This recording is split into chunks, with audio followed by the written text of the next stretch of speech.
I'd like to dedicate this reading to a good friend and my mentor who passed away today, Yolanda Sanchez, a great New York leader, a woman committed to women's rights and Latino rights. I'm going to read, as always, the last few pages of the great book, the Penelope sequence, and Mrs. Bloom, Molly Bloom. So I'll just take it from there.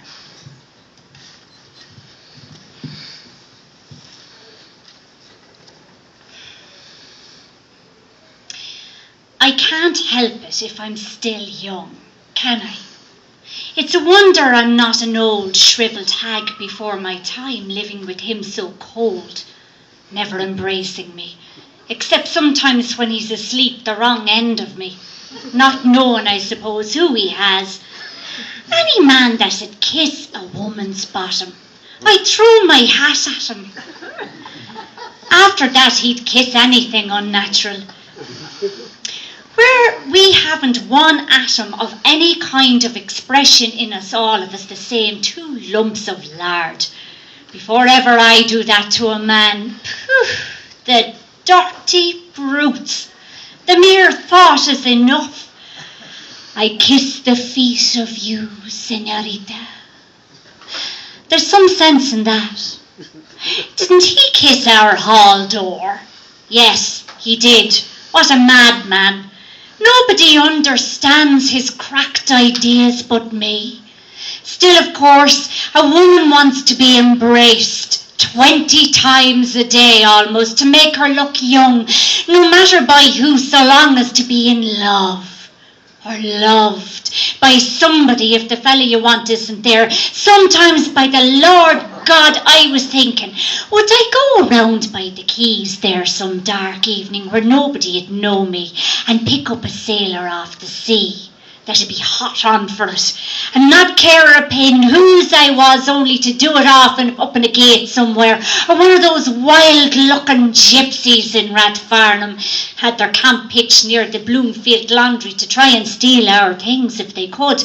I only sent mine there a few times for the name, Model Laundry, sending me back over and over some old stockings, that blackguard-looking fellow with the fine eyes peeling a switch, attack me in the dark and ride me up against the wall without a word. Or a murderer, anybody what they do sometimes to fine gentlemen in their silk hats. That KC lives up somewhere this way, coming out of Hardwick Lane the night he gave us the fish supper on account of winning over the boxing match. Of course it was for me he gave it. I knew him by his gaiters and the walk, and when I turned around a minute after just to see there was a woman after coming out of it too, some filthy prostitute. Then he goes home to his wife after that, only I suppose the half of those sailors are rotten again with disease. Oh, move over your big carcass out of that for the love of Mike. Listen to him. The winds that waft my sighs to thee. So well he may sleep and sigh, the great suggester Don Poldo de la Flora. If he knew how he came out on the cards this morning, he'd have something to sigh for. A dark man in some perplexity, between 2 sevens too, in prison, for Lord knows what he does that I don't know, and I'm to be slouching around down in the kitchen to get his lordship his breakfast while he's rolled up like a mummy. Will I indeed? Did you ever see me running? I'd just like to see myself at it. Show them attention and they treat you like dirt. I don't care what anybody says. It'd be much better for the world to be governed by the women in it.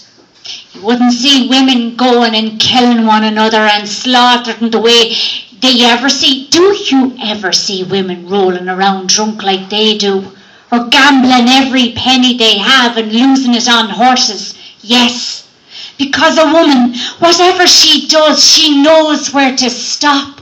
Sure, they wouldn't be in the world at all only for us. They don't know what it is to be a woman and a mother. How could they? Where would they all of them be if they hadn't all a mother to look after them, what I never had? That's why I suppose he's running wild now, out at night away from his books and studies and not living at home on account of the usual rowy house, I suppose. Well, it's a poor case that those that have a fine son like that, they're not satisfied, and I'm none. Was he not able to make one?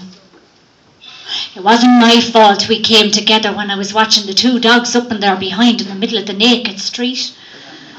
That disheartened me altogether. I suppose I oughtn't to have buried him in that little woolly jacket I knitted crying as I was, but give it to some poor child. But I knew well I'd never have another. Our first death too it was. We were never the same since.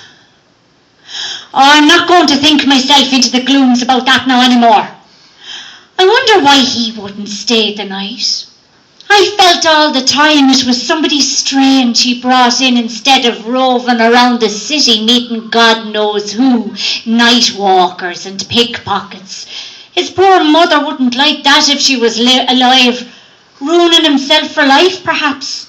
Still, it's a lovely hour, so silent. I used to love coming home after dances, the air of the night. You see, they have friends they can talk to. We've none. Either he wants what he won't get, or it's some woman ready to stick her knife in you. I hate that in women. No wonder they treat us the way they do. We're a dreadful lot of bitches. I suppose it's all the troubles we have makes us so snappy. I'm not like that. He could easily have slept in there on the sofa in the other room. I suppose he was as shy as a boy. He being so young, hardly 20 of me in the next room. He'd have heard me on the chamber. Or what harm? Daedalus. I wonder. It's like those names in Gibraltar. De la Paz, de la Gracia. They had the devil's queer names there. Father Vialplano of Santa Maria that gave me the rosary, Rosalie Z. O'Reilly and the Calle Las Sietas Revoltas and Pesimbo and Mrs. Opiso in Governor Street. Oh, what a name. I'd go down and drown myself in the first river if I had a name like her. Oh my, and all the bits of streets, Paradise Ramp and Bedlam Ramp and Rogers Ramp and Crutchett's Ramp and the Devil's Gap Steps. Well, small blame to me if I am a harum-scarum. I know I am a bit. I declare to God I don't feel a day older than then. I wonder could I get my tongue around any of the Spanish. Como está usted muy bien. Gracias y usted. See, I haven't forgotten it all. I thought I had only for the grammar. A noun is the name of any person, place, or thing. Pity I never tried to read that novel Cantankerous Mrs. Rubio lent me by Valera with the questions in it all upside down the two ways. I always knew we'd go away in the end. I can tell him the Spanish and he tell me the Italian. Then he'll see I'm not so ignorant. Ah, what a pity he didn't stay. I'm sure the poor fellow was dead tired and wanted a good sleep. I could have brought him in his breakfast in bed with a bit of toast, so long as I didn't do it on the knife for bad luck. Or if the woman was going her rounds with the watercress and some nice thing and tasty, there are a few olives in the kitchen he might like. I never could bear the look of them in Aberdeen. I could do the criada. The room looks all right since I changed it the other way. You see, something was telling me all the time I'd have to introduce myself, not knowing me from Adam. Very funny, wouldn't it? I'm his wife. Or pretend we were in Spain with him half awake, without a God's notion where he is. Dos huevos estrolados, senor. Lord, the crack things that come into my head sometimes. It'd be great fun supposing he stayed with us. Why not?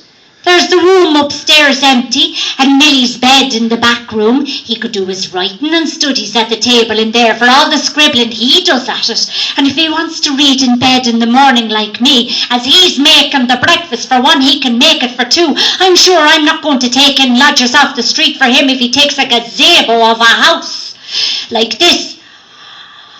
I I'd love to have a long talk with an intelligent, well-educated person. I'd have to get a nice pair of red slippers like those Turks with the feds used to sell, or yellow, and a nice semi-transparent morning gown that I badly want, or a peach blossom dressing jacket like the one long ago in Walpole's, only 8 and 6 or 18 and 6. I'll just give him one more chance. I'll get up early in the morning. I'm sick of old Cohen's old bed in any case. I might go over to the markets to see all the vegetables and cabbages and tomatoes and carrots and all kinds of splendid fruits all coming in lovely and fresh. Oh, who knows who'd be the first man I'd meet. They're out looking for it in the morning, Mamie Dillon used to say they are, and the night too. That was her ma's going. I'd love a big juicy pear now to melt in your mouth, like when I used to be in the Longan way. Then I'll throw him up his eggs and tea in the moustache cup she gave him to make his mouth bigger. I suppose he'd like my nice cream too. I know what I'll do. I'll go about rather gay, not too much singing, a bit now and then. Mi fa pieta masetto. Then I'll start dressing myself to go out. Presto non si più forte. I'll put on my best shift and drawers, let him have a good eyeful out of that to make his Mickey stand for him. I'll let him know, if that's what he wanted, that his wife is fucked. Yes, and damn well fucked too, up to my neck nearly, and not by him. 5 or 6 times hand running, there's the mark of his spunk on the clean sheet. I wouldn't bother to even iron it out. That ought to satisfy him. If you don't believe me, feel my belly. Unless I made him stand there and put him into me, I've a mind to tell him every scrap and make him do it in front of me, serve him right. It's all his own fault if I am an adulteress. As the thing in the gallery said, oh, much about it, if that's all the harm ever we did in this vale of tears. God knows it's not much. Doesn't everybody? Only they hide it. I suppose that's what a woman is supposed to be there for, or he wouldn't have made us the way he did, so attractive to men. Then if he wants to kiss my bottom, I'll drag open my drawers and bulge it right out on his face as large as life. He can stick his tongue 7 miles up my hole as he's there, my brown part. Then I'll tell him I want £1 or perhaps 30 shillings. I'll tell him I want to buy underclothes. Then if he gives me that, well, he won't be too bad. I don't want to soak it all out of him like other women do. I could often have written out a fine cheque for myself and write his name on it for a couple of pounds. A few times he forgot to lock it up. Besides, he won't spend it. I let him do it off on me behind, provided he doesn't smear all my good drawers. Oh, I suppose that can't be helped. I'll do the indifferent 1 or 2 questions. I'll know by the answers when he's like that he can't keep a thing back. I know every turn in him.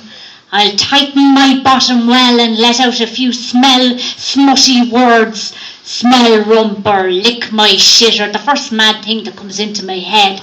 Then I'll suggest about, yes, oh, wait now, sonny, my turn is coming. I'll be quite gay and friendly over it, but I was forgetting this bloody pest of a thing. You wouldn't know which to laugh or cry, we're such a mixture of plum and apple, so I'll have to wear the old thing, so much the better. It'll be more pointed. He'll never know whether he did it or not. There, that's good enough for you, any old thing at all. Then I'll wipe him off me just like a business, his omission. Then I'll go out, I'll have him eyeing up at the ceiling. Where is she gone now? Make him want me. That's the only way. 1:15. What an unearthly hour. I suppose they're just getting up in China now, combing out their pigtails for the day. We'll soon have the nuns ringing the Angelus. They've nobody coming in to spoil their sleep except an odd priest or two for his night office. The alarm clock next door at Cockshout clattering the brains out of itself. Let me see if I can doze off. 1, 2, 3, 4, 5. What kind of flowers are those they invented like the stars? The wallpaper in Lombard Street was much nicer. The apron he gave me was like that sometime, only I wore it twice. Better lower this lamp and try again so as I can get up early.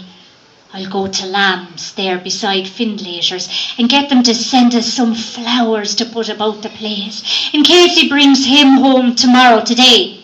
No, Friday's an unlucky day. First I want to do the place up some way. The dust grows in it, I think, while I'm asleep. Then we can have music and cigarettes. I can accompany him. First I must clean the keys of the piano with milk. What'll I wear? Shall I wear a white rose or those fairy cakes in Lipton's? I love the smell of a rich big shop. At 7.5 a pound, or the other ones with the cherries in them and the pinky sugar, 11 a couple of pounds. Of course, a nice plant for the middle of the table. I'd get that cheaper in weight. Now, where's this? I saw them not long ago. I love flowers. I'd love to have the whole place swimming in roses. God of heaven, there's nothing like nature.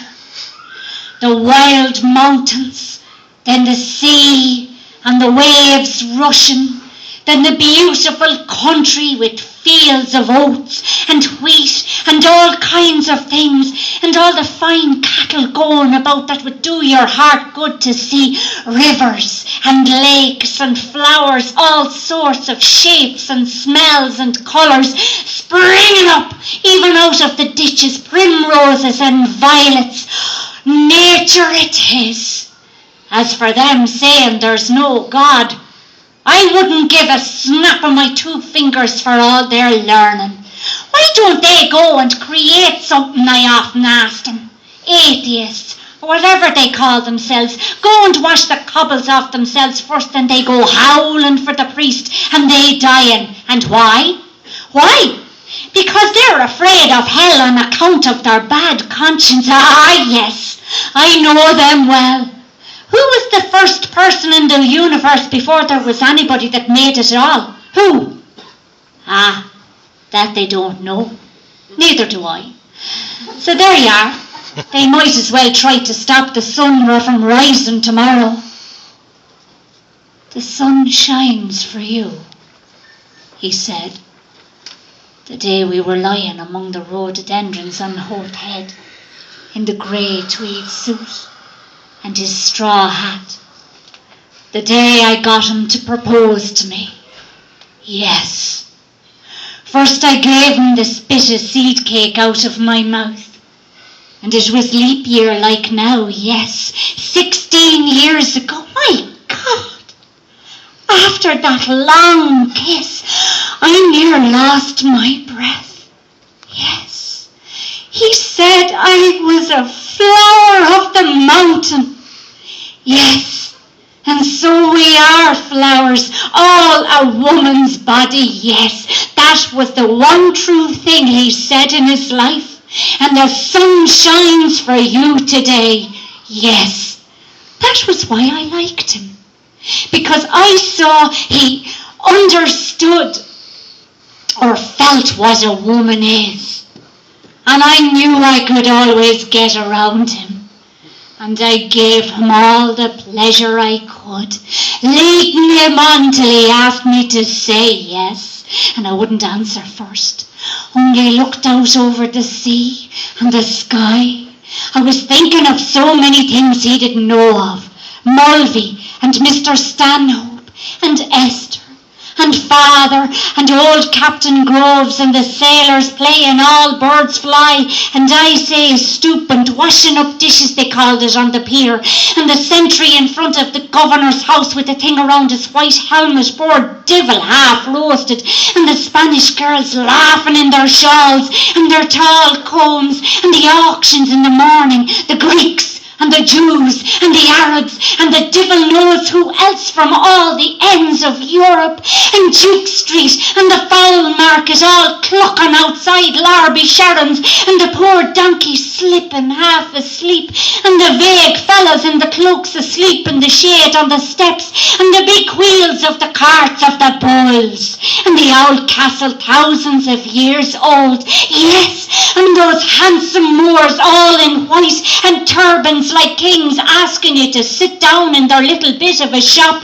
and Rhonda with the old windows of the posadas glancing eyes, a lattice hid for her lover to kiss the iron, and the wine shops half open at night, and the castanets, and the night we missed the boat at Algeciras, the watchman going about serene with his lamp, and oh, that awful deep down torrent. Oh, and the sea crimson, sometimes like fire, and the glorious sunsets, and the fig trees in the Alameda Gardens, yes, and all the queer little streets, and pink and blue and yellow houses, and the rose gardens, and the jessamine, and geraniums and cactuses, and Gibraltar as a girl where I was a flower of the mountain. Yes, when I put the rose in my hair like the Andalusian girls use, or shall I wear a red? Yes, and how he kissed me under the Moorish wall, and I thought, well him as another, and then I asked him with my eyes to ask again, yes, and then he asked me would I, yes, to say yes, my mountain flower, and first I put my arms around him, yes, and drew him down to me so he could feel my breasts all perfume, yes, and his heart was going like mad, and yes, I said